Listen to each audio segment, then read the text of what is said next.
বন্ধুরা এই যে ছেলেটাকে দেখতে পাচ্ছ 13 বছরের একটা বালক, সে কি করে আফগান থেকে নয়া দিল্লি, যেটা আমাদের বিমানবন্দর এসছে, ওখানে সে 2 ঘন্টা সফর করেছে। কোথায় জানো?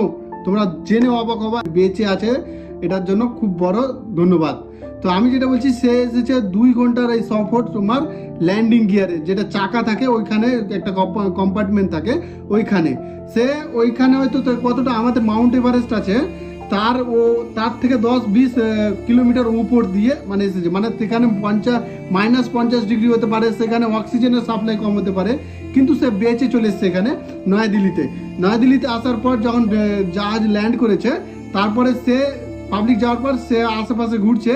সেখানকার যখন কর্মচারী দেখে যে বাচ্চা একটা ঘুরছে, সেখানে সিআইএসএফ যে তাকে নিয়ে যায় এবং জানতে পারে যে আফগানের বালক, তাকে আবার ওই জাহাজে 12টার দিকে ঘুরিয়ে পাঠিয়েছে। সে বেঁচে গেছে, এটা আলহামদুলিল্লাহ। কিন্তু আমাদের কাছে এটা যে এরকম করা একদম পুরো আফগানিস্তানের একটা এয়ারলাইন্সের একটা গাফিলতি, মানে সিকিউরিটি চেক করেনি। সিকিউরিটি চেক করলে আজকে হয়তো আর বাচ্চাটা মিডিলে পড়ে গেলে কি হতো কমেন্টে বলো।